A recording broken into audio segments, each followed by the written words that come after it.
ازيكم يا حلوين؟ عاملين ايه؟ يا رب تكونوا بخير. النهارده ان شاء الله هنتعلم نعمل مع بعض الحمام المحشي بالفريك زي ما قال الكتاب، حاجه كده اخر طعامه. هنعمله كده من الالف للياء بطريقه سهله وبسيطه جدا، والطعم ولا اروع. قبل ما نبدا وصفتنا وكالعاده ما تنسانيش في اللايك والشير، ونسمي الله ونصلي على الرسول ونبدا بسم الله. اول حاجه يا حبايبي هنتعلم ازاي ننضف الحمام او الطيور بكل سهوله، بكل ما يبقاش فيها ريحه زفاره خالص. هيبقى ميه جاريه كده بالشكل ده حبايبي، هنضفها من اي شوائب او اي حاجه جوه الحمام مش مستحبه، جوه وبره كده وجنب الجناح والرقبه. هفضي الميه دي كلها حبايبي، وهبدا اضيف ايه، اضيف معلقتين كبار من الدقيق، معلقتين ملح. هدعكم كده مع بعض دعكه حلوه محترمه كده بنفس الشكل ده حبايبي، جوه وبره زي ما قلت لحضراتكم، تحت الجناح والرقبه. اخليها كده كلها تاخد المحلول ده. وبعد كده هبدأ انزل عليها مية تقعد حوالي كده 10 دقايق. هتلاحظوا ان المية بتاعتكم كده اغمقت، بتنزل الزفار المحلول ده حلو قوي. تاني مرحلة معايا هشطف بقى الحمام بتاعي كده، اغسله بالواحدة كده من المحلول اللي عملناه مع بعض. وبعد كده هبدأ انزل عليه شوية من الملح وليمونة. هسيبه في المحلول ده يتنقع حوالي ربع ساعة، ويلا بينا ننقع الفريك في الفترة دي. هيكون معايا الفريك حبايبي كده اللي هنحشي بيه الحمام بتاعنا. الفريك بيجي شكله كده من عند اي سوبر ماركت او عطار. هغسله غسله واحده بس كده بالشكل ده حبايبي، وبعد كده هضيف عليه ميه سخنه. هسيبه قد ايه، حوالي نص ساعه كده. ينفش معايا ويتنقع كويس قوي تمام بالشكل ده اهو حبايبي. وكده نقعت الفريك بكل سهوله. نيجي بقى للحمام بتاعنا، هغسله غسله حلوه من محلول اللي ضفته فيه. كده انا ضامنه نظافته جدا، مفيش فيه اي ريحه زفاره.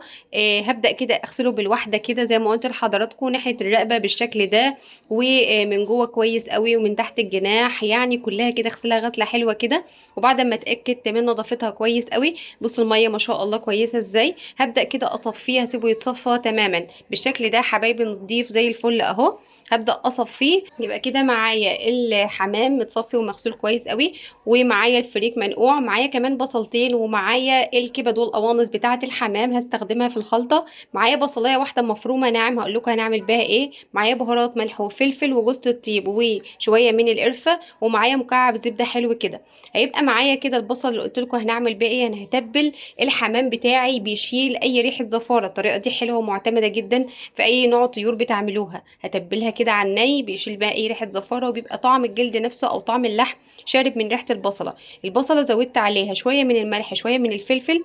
هدعكم دعكه حلوه كده معتبره جوه وبره بالشكل ده حبايبي، واسيبها على جنب كده بتشيل اي ريحه زفاره فيها. كده احنا غسلناها كويس قوي، والخلطه دي كمان بتخلي كده ريحه الحمام او اي طيور عامه حلوه قوي. نيجي بقى نجهز الخلطه المتينه بتاعه الحمام اللي هنحشي بيها. هيبقى معايا حلتنا على النار. اول حاجه هنزل بمكعب من الزبده حلو قوي. طبعا حبايبي هنا مستحب يكون في سمنه بلدي، بس انا بصراحه ما كانش عندي فانا ضفت زبده على زيت بالشكل ده حبايبي. المادة الدهنية بتاعتنا زي ما قلت لحضراتكم يستحب يكون سمنة بلدي. هبدأ كده أسيب المادة الدهنية بتاعتي تسيح بالشكل ده، وهنزل ببصلتين مفرومين ناعم بالشكل ده حبايبي، هنزلهم ياخدوا لون بسيط جدا. هقلبهم تقليبه حلوه كده بالشكل ده. انا زي ما قلت لحضراتكم اهم حاجه ياخدوا لون بسيط، ما يتحرقش معايا يعني يتخدل بس. تمام. بعد ما اتخدل اهو، هنا صفيت الفريك كمان ومجهزه الكبد والقوانص. هنا كمان حبيت اعلي تست الخلطه بتاعتي، وزودت كده واحد بس قرن فلفل حار، ممكن تستغني عنه بس بيدي تست حلو قوي في الخلطه بتاعتي. قلبته تقليبه كده، وهبدا حبايبي طبعا الكبد والقوانص دي غسلاها ونقعاها كويس قوي، ومصفياها ومقطعاها صغير عصافيري كده. نزلت كمان بالبهارات بتاعتي، شويه من الفلفل شويه ملح شويه جوز الطيب وشويه قرفه. وهنا كمان ضفت مكعب زبده كمان بيدي تست حلو برضو اختياري. هقلب كده حبايبي الخلطة المعتبرة دي مع بعض، ما شاء الله ريحتها في منتهى الجمال. هقلبها تقليبة حلوة بس كده لحد لما الكبد والقوانص يغيروا لونهم. بعد كده هبدأ انزل بالفريك بتاعي بعد ما اتصفى واتنقع كويس قوي بالشكل ده حبايبي. هقلبه كده تقليبة. وهنا عايزة انبهكم على حاجة، اهم حاجة في الفترة دي عشان يطلع الفريك بتاعي مفلفل وحلو، هديله كده تشويحة مع السمنة او الزيت، ما استعجلش واحط مية. تمام. هديله تشويحة حلوة كده مع المادة الدهنية. وهنا زودت هنا شوية قرفة صغيرين، وهقلبه تقليبة كمان حلوة بالشكل ده حبايبي دقيقتين كده مع المادة الدهنية. بص لونه جميل ازاي، ما شاء الله لونه وريحته في منتهى الطعامة. هنا مجهزة نص كوباية بس من المية السخنة. هبدأ انزل كده، وهنا ما ضفتش مية كتير، انا عايزة الفريك بتاعي ياخد نص سوا بس. تمام. هقلبه تقليبة لحد ما ياخد معايا نص سوا، واسيبه يبرد تماما. هنا بقى هبدأ احضر المية اللي هنعمل فيها الحمام او هنسلق فيها الحمام. نزلت كده ببوكيه جرنيه، شوية كده من الطماطماية، بصل، جزراية، مكعب قرفة، شوية من الورق اللورا، حوالي 3 4 ورقات لورا، 4 فصوص حبهان. وهنا نزلت بشوية من الفلفل الابيض، يستحسن فلفل ابيض. تمام. هقلب الكلام الحلو ده مع بعضه واسيبه كده على نار هادية لحد لما احشي الحمام بتاعي. هنا تريكايه عايزه اقول لكم عليها، هنا الخلطه بتاعتي بردت تماما، والحمام ما شاء الله شرب من طعم البصلايه اللي ضفناها مع بعض في الاول. هبدأ كده اتأكد ان الحمام بتاعي جلده بعيد عن اللحم، يعني انا فاصله الجلد عن اللحم. انا هنا سبت لكم واحده عشان اللي حبايبي ما يعرفوش يعملوها ازاي، وطبعا شلت كمان الرقبه ملهاش لازمه. بصوا الجلد عامل ازاي. بصباعنا كده هبدأ كده افصل الجلد عن اللحم. انا عايزه يبقى اللحم منفصل عن الجلد عشان اضيف الحشوه بتاعتي تبقى في الحمامه كلها.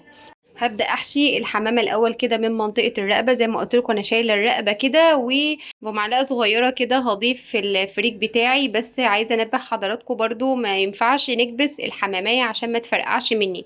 هقول لكم على طريقة حلوة جدا تخلي الحمامية استحالة تفك منك في الشوربة. بصوا بالشكل ده هبدأ اوزع الخلطة كده، وبرضو من تحت كده هضيف في الحمامية حبة كده، وبالجناب بالشكل ده كده بمعلقة صغيرة من الجناب. اهم حاجة يعني ما زودش في الفريك قوي جوه الحمامية، يعني اديها كده بالراحة كده كأني كده بحشي بتنجان. ما زودش الحشوة قوي عشان ما تفرقعش مني في الشوربة. اهم حاجة انضف الحشوة بتاعتي، وهقول لكم على طريقة ازاي ما تفكش. هضيف كده رجليها الاتنين عكس عكاس كده، وهضيفهم جوه الفتحة ديت بالشكل ده حبايبي. استحالة تفك منك. هنا الحمام بتاعي جاي لي متنضف جاهز، فكان الجلد بعيد عن المنطقة اللي فوق دي شوية، يعني اللي فتح الحمامة فتحها بزيادة شوية. طب هعمل فيها ايه؟ هخيطها عادي خالص، هعمل لها كده عملية جراحية صغيرة جدا، والموضوع ده يخلي معايا الحمام يتظبط معايا وما يفكش مني. هنا جهزتها اهو حبايبي بالشكل ده، وهنضفها من الفريك بالشكل ده حبايبي، وهسيبها على جنب واخلص كل الكمية ونشوف هنعمل ايه. طريقة الحشو سهلة وبسيطة جدا، اهم حاجة ما تزوديش في الحشوة بتاعتك. هبدأ كده زي ما قلت لكم اتأكد ان هي مسلكة تماما. بمنطقة الرقبة هضيف كده بمعلقة صغيرة كأني كده بحشي ممبار كده بالشكل ده حبايبي. وهتأكد ان الحشوة بفردها بايدي كده عشان ما تفرقعش مني الحمامية. تمام. وبرده زي ما قلت لحضراتكم في الجناب كده جنب اليمين وجنب الشمال كده خلاص جاهزة معايا. هسيب كده الرجلتين مع بعض، الرجول بتاعتها كده خلف خلاف كده عكس بعض وفي الفتحة دي، واشيلهم بيبقى شكلهم كده تمام. طريقة الحشو سهلة وبسيطة. هنا خلصت الكمية كلها. هبدأ بقى نعمل عملية جراحية صغيرة جدا. طريقة سهلة وبسيطة كده، هضم الجلد دوت على الجلد اللي تحت كده عشان الحشوة بتاعتي استحالة تفك منك بالطريقة دي. تمام. اخيطها كأني بخيط هدوم عادية خالص بالشكل ده حبايبي، وهتبقى معايا الحمامية شكلها كده حلو واستحالة تفك منك. وطريقتها جميلة جدا جدا. تمام. لو الحمام جايلك متقطع مش جامد قوي، ممكن تقدري تعملي حركة الرجل دي وما تفكش منك برضو، بس دي اضمن عشان ما تفكش منك. هبدأ بالرقبة برضو كده، المنطقة بتاعة الرقبة خيطهم على بعض بالشكل ده حبايبي، ويبقى معايا الحمامية جاهزة. بصوا جميلة ازاي، ملمومة شكلها حلو، استحالة يفك منك بالطريقة دي. كده بعد ما خلصت الكمية بتاعتي كلها بالشكل ده حبايبي اهي حبايبي بكل سهولة. هبدأ الوقت كده ايه، المية بتاعتي غلت هوطي عليها قبل ما اضيف الحمام بتاعي. تمام. اهم حاجة نوطي عليها، ما نحطهاش لمية ايه بتغلي جامد. هوطي عليها كده وانزل الحمام بتاعي واتاكد كده ان انا منضفاه كويس قوي من اي حشوه ولا اي حاجه فيها، عشان الشوربه بتاعتي تبقى نظيفه وجميله جدا. بصوا ما شاء الله هتعمل لكم شويه شوربه زي العسل. طريقتها سهله وبسيطه جدا، ومش هتفك منك استحاله. على نار كده وسط هسيبها كده تغلي. بصوا ما شاء الله الشوربه بتاعتها عامله ازاي، بجد شويه شوربه اخر طعم. بصوا الحمام زي ما قلت لحضراتكم ما فكتش خالص، ما شاء الله زي الفل معايا، والشوربه باينه اهي جميله جدا. هبدأ دلوقتي في المرحلة دي كده أضيف الملح بتاعها، وهنا بشوفها استوت ولا لأ. لقيتها تمام ما شاء الله زي الفل. هصفيها ويلا بينا كده نقليها قلية حلوة كده، زبدة أو سمنة. وهبدأ كده أنزل عليها برشة من الملح عشان ما يطرطش مني، وهبدأ أنزل بالحمام بتاعي بالشكل ده، تاخد بس لون ذهبي من تحت ومن فوق، يبقى معايا اللهم بارك جاهز بالشكل ده حبايبي. طبق التقديم بتاعي كنت مبقية شوية من الخلطة وكملت سواهم، وعاملها كده زي فرش للحمام بتاعي. شوية فريك كده زي العسل، طعمهم زي ما قال الكتاب بجد. هبدأ كده جرنش كده الطبق بتاعي بشوية خضرة، عندك شوية بقدونس المتوفر، وهبدأ أرص الحمام بتاعي وبألف هنا وشفا على حبايبكم. جربوا الوصفة بجد هتعجبكم جدا، طريقتها سهلة وبسيطة. واللي عجب وصفتنا ما ينسانيش كالعادة باللايك والشير، ويفعل زر الجرس كده عشان ان شاء الله يوصل لكم كل جديد. دمتم في امان الله، والسلام عليكم ورحمة الله وبركاته.